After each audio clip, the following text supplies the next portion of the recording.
Hello, good morning. This is my second December's lecture, and today we shall discuss about the multiplication of vectors.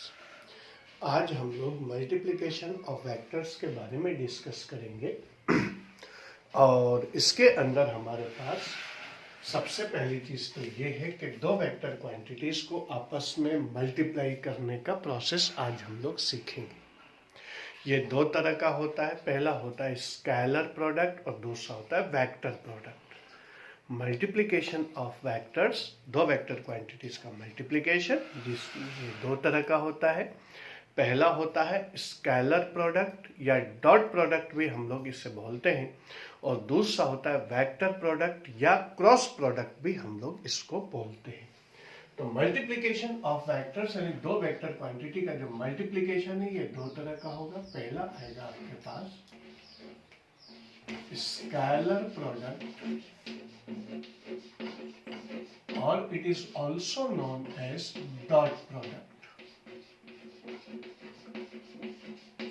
और दूसरा आएगा हमारे पास vector product या इसे हम लोग क्रॉस प्रोडक्ट के नाम से भी जानते हैं। तो मल्टीप्लिकेशन ऑफ वेक्टर दो तरह का हो गया। पहला हो गया स्केलर प्रोडक्ट और दूसरा हो गया वेक्टर प्रोडक्ट। सबसे पहले हम लोग डिस्कस करेंगे स्केलर प्रोडक्ट के बारे में और टाइप्स ऑफ जो वेक्टर मल्टीप्लिकेशन है वो। पहली चीज स्केलर प्रोडक्ट किसको बोलते हैं? वो जब दो वेक्टर क्वांटिटीज का मल्टीप्लिकेशन हमें एक स्केलर क्वांटिटी देता है, then it is called scalar product. और जब दो वेक्टर क्वांटिटीज का मल्टीप्लिकेशन हमें एक वेक्टर क्वांटिटी दे तो उसे हम लोग बोलते हैं वेक्टर प्रोडक्ट। फिर वापस से बोल रहा हूँ, जब दो वेक्टर क्वांटिटीज का मल्टीप्लिकेशन हमें एक स्केलर क्वांटिटी देती है, जैसे फोर्स और डिस्प्लेसमेंट को मल्टीप्लाई करने पर हमें मिलता है वर्क, और वर्क एक स्केलर क्वांटिटी है, जबकि फोर्स और डिस्प्लेसमेंट वेक्टर क्वांटिटी है। तो इस तरह का जो मल्टीप्लिकेशन होगा वो मल्टीप्लिकेशन कहलाएगा स्केलर प्रोडक्ट। इसी तरह से फोर्स और वेलोसिटी का जो मल्टीप्लिकेशन है वो हमें पावर देता है, और पावर एक स्केलर क्वांटिटी है, जबकि फोर्स और वेलोसिटी इसके हमारे पास वेक्टर क्वांटिटीज हैं। तो ये प्रोडक्ट भी कौन सा कहलाएगा? स्केलर प्रोडक्ट कहलाता है। तो हमारे पास यहाँ पर टाइप्स ऑफ जो प्रोडक्ट होगा, टाइप्स ऑफ प्रोडक्ट इसके अंदर हमारे पास स्केलर प्रोडक्ट या डॉट प्रोडक्ट हम लोग इसके अंदर सबसे पहले पढ़ेंगे। Scalar product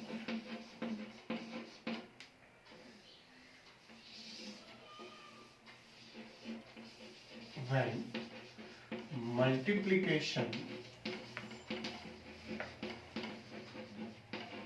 of two vector quantities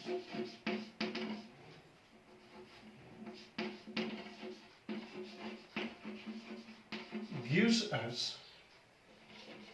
a scalar quantity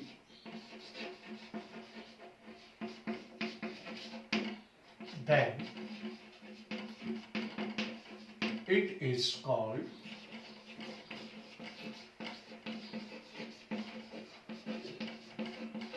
scalar product or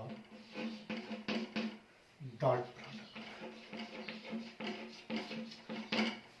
जैसे एग्जाम्पल के तौर पर अगर हम लोग देखें, एग्जाम्पल आएगा हमारे पास work is equal to force into displacement.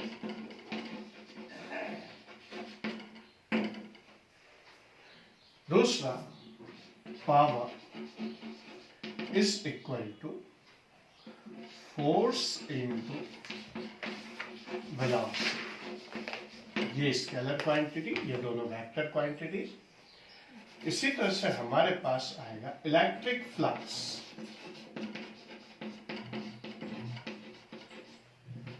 यह आएगा हमारे पास electric field intensity multiply area. और इलेक्ट्रिक और मैग्नेटिक फील्ड का एरिया एक वेक्टर क्वांटिटी होती है, जबकि इलेक्ट्रिक फ्लक्स एक स्केलर क्वांटिटी है। इसी तरह से हमारे पास आएगा magnetic flux.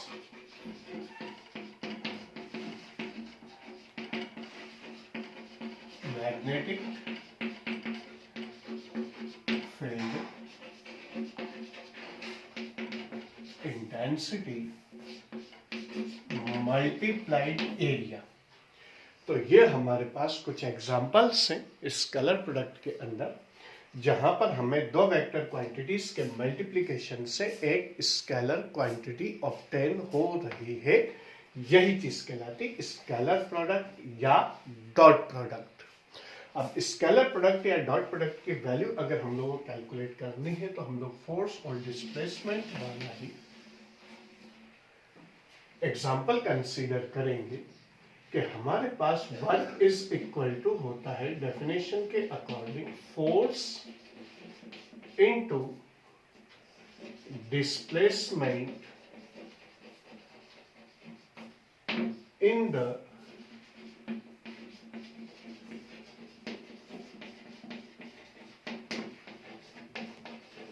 Direction of force.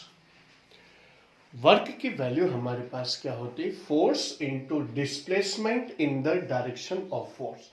अगर जिस डायरेक्शन में हमने फोर्स लगाया और उसी डायरेक्शन में पार्टिकल डिस्प्लेस कर गया, तब तो हम लोग सिंपली फोर्स और डिस्प्लेसमेंट को क्या कर देते हैं? मल्टीप्लाई कर देते हैं। लेकिन अगर मान लो हमारे पास फोर्स अलग डायरेक्शन में है, डिस्प्लेसमेंट अलग डायरेक्शन में है, जैसे कि जो ग्रास कटर जो मशीन होती है, उस ग्रास कटर मशीन के अंदर हम लोग क्या करते हैं कि जो फोर्स लगाया जाता है वो इस तरह से लगाया जाता है, क्योंकि पीछे से उससे उठा करके खींचा जाता है, जबकि ग्रास कटर का जो रोलर है वो जमीन के ऊपर ग्रास के ऊपर चलता है। तो यहाँ पर फोर्स और डिस्प्लेसमेंट दोनों क्या है? अलग अलग डायरेक्शन के अंदर होते हैं। ऐसा कई सारे एग्जाम्पल्स में और में भी होता है जहाँ पर फोर्स अलग डायरेक्शन में लग रहा होता है और पार्टिकल का डिस्प्लेसमेंट अलग डायरेक्शन के अंदर होता है। तो ये जो फोर्स और डिस्प्लेसमेंट है, ये फोर्स और डिस्प्लेसमेंट अगर अलग अलग डायरेक्शन में हो तो फिर हमें डिस्प्लेसमेंट किस डायरेक्शन में चाहिए? फोर्स की डायरेक्शन में चाहिए। तभी जाकर के हमारे पास इसके अंदर फोर्स और डिस्प्लेसमेंट के अंदर हमारे पास वर्क की वैल्यू कैलकुलेट होगी। तो वही रोलर वाला अगर मैं एग्जांपल कंसीडर करूं तो हमारे पास ये पार्टिकल का डिस्प्लेसमेंट हुआ जो जमीन पर चल रहा है, ये फोर्स लगाया जो कोई भी पर्सन इसको पार्टिकल को खींच रहा है। ये आपके पास इसके अंदर दो वेक्टर क्वांटिटीज आपके पास हो गई। ये ऑब्जेक्ट है जिसका डिस्प्लेसमेंट इधर हो रहा है और पार्टिकल के ऊपर फोर्स लग रहा है इस डायरेक्शन के अंदर, और दोनों के बीच का एंगल कितना है? थीटा है। ये कुछ भी हो सकती है। यहाँ पर डिस्प्लेसमेंट को हम लोग OP वेक्टर से रिप्रेजेंट करेंगे और फोर्स को हम लोग OQ वेक्टर से शो करेंगे। अब हमें चाहिए फोर्स, तो फोर्स तो आपके पास ये वाली चीज होगी, इसका मैग्नीट्यूड ही आपके पास फोर्स होगा। और दूसरी चीज displacement in the direction of force, तो हमें मतलब ये हुआ कि इस वेक्टर की डायरेक्शन किस पर चाहिए? यहाँ पर चाहिए, फोर्स की डायरेक्शन। तो ये चीज हम लोग रिजोल्यूशन ऑफ वेक्टर के अंदर फाइंड आउट कर चुके हैं। हम लोग पढ़ चुके हैं कि जैसे मान लो ये एक्स एक्सिस है, ये वाई एक्सिस है, और ये हमारे पास कोई भी वेक्टर क्वांटिटी है। अब इस वेक्टर क्वांटिटी का मैग्नीट्यूड अगर हमें एक्स एक्सिस के अलोंग चाहिए तो हम लोग यहां से क्या करते हैं? एक परपेंडिकुलर लाइन ड्रॉ कर देते हैं। तो ये वाला जो वेक्टर क्वांटिटी हम लोगों को मिलेगा ये होगा वेक्टर ए का एक्स एक्सिस के अलोंग मैग्नीट्यूड, और ये चीज हम लोग एक्स कंपोनेंट या ए एक्स से रिप्रेजेंट करते हैं। सिमिलरली जब हमें डिस्प्लेसमेंट फोर्स की डायरेक्शन में चाहिए तो फिर हम लोग क्या करेंगे? यहां से एक परपेंडिकुलर लाइन ड्रॉ करेंगे। ये परपेंडिकुलर लाइन ड्रॉ करने पर, जैसे मान लीजिए यहां से हमने एक परपेंडिकुलर लाइन ड्रॉ की, इस तरह से ये एंगल हुआ हमारे पास 90 और ये वाला पॉइंट हुआ हमारे पास R। तो ये जो OR है, ये OR displacement of body in the direction of force को रिप्रेजेंट करेगा। Displacement of body in the direction of force. तो यहां पर हमारे पास वर्क की डेफिनेशन के अकॉर्डिंग वर्क का जो सिंबल होता है वो होता है W। यहां पर हमारे पास फोर्स का मैग्नीट्यूड जो आपके पास आ रहा था वो ये वाला था F, जिसे हम लोग रिप्रेजेंट कर रहे हैं, into displacement in the direction of force, और displacement in the direction of force आपके पास क्या होगा, OR होगा। इसका मैग्नीट्यूड आपके पास ये वाली जो लेंथ है, ये वाली लेंथ ही आपके पास displacement in the direction of force होगी। तो force and displacement in the direction of force आपके पास F इंटू OR आएगा इन ट्राइंगल OPR। ये आपके पास ट्राइंगल आपके पास होगा। तो OR अपॉन OP, यहां पर अगर इस केस के अंदर हम लोग देखें तो ये एंगल थीटा, ये एंगल 90 है। तो ये वाली जो साइड है, ये वाली साइड आपको क्या किसका काम करेगी, इस ट्राइंगल के अंदर बेस का काम करेगी।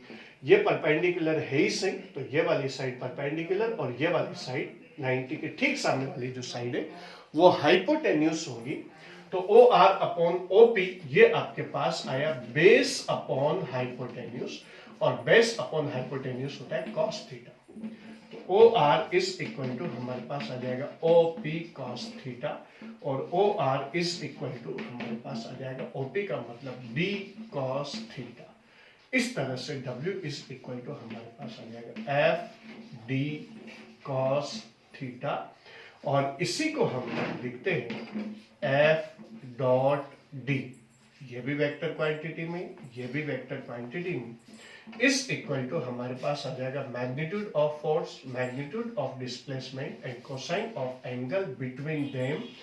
यही हमारे पास क्या आएगा, वेक्टर क्वांटिटी स्केलर प्रोडक्ट आएगा। तो ये तो हुआ हमारे पास एग्जांपल के तौर पर हमने शो किया कि फोर्स और डिस्प्लेसमेंट का डॉट प्रोडक्ट या स्केलर प्रोडक्ट हमें वर्क देता है। इसकी वैल्यू कितनी होती है, magnitude of force, magnitude of displacement और cosine of angle between them. Means अगर अपन जनरल एक्सप्रेशन पर आए तो हमारे पास आ जाएगा A dot B is equal to हमारे पास आ जाएगा magnitude of A multiplied magnitude of B multiplied by cosine of angle between them, A और B के बीच का एंगल। ये हमारे पास इसके अंदर वैल्यू आती है। तो ये हुआ हमारे पास A dot B is equal to AB cos theta. Dot product of two vector quantities is equal to the product of multiplication of magnitude, product of magnitudes of both vector quantities and cosine of angle between them. First vector का magnitude, second vector का magnitude और दोनों के बीच के angle के cosine. हमारे पास यही चीज क्या कहलाती है, डॉट प्रोडक्ट कहलाती है।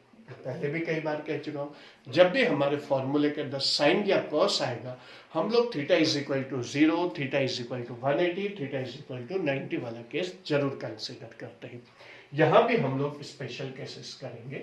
तो हमारे पास स्पेशल केसेस के अंदर थीटा इज इक्वल टू अगर हमारे पास 0 हुआ तो A dot B is equal to हमारे पास आ जाएगा magnitude of A magnitude of B and cosine of angle between them means cos 0। अगर मान लो दोनों वेक्टर्स एक ही डायरेक्शन में हो, अगर फोर्स और डिस्प्लेसमेंट सेम डायरेक्शन में हो, तो हमारे पास सीधा सीधा फोर्स का मैग्नीट्यूड मल्टीप्लाइड डिस्प्लेसमेंट का मैग्नीट्यूड हमारे पास इसके अंदर आ जाता है। दूसरा आता है अगर दोनों वेक्टर क्वांटिटीज एक दूसरे के अपोजिट हो, कोई प्रॉब्लम नहीं। थीटा इज इक्वल टू अगर आपके पास 180 आ गया तो इसका मतलब हो गया हमारे पास A dot B is equal to हमारे पास आ जाएगा AB cos 180, और cos 180 की वैल्यू होती है -1, आ जाएगा -A इंटू B। यह हमारे पास इसके अंदर theta is equal to 180, theta is equal to 0। ये दो स्पेशल केसेस हमारे पास आ गए। अब लास्ट स्पेशल केस की हम लोग बात करेंगे, और वो लास्ट स्पेशल केस क्या होगा, थीटा इज इक्वल टू 90। वही A dot B is equal to हमारे पास आ जाएगा AB cos 90।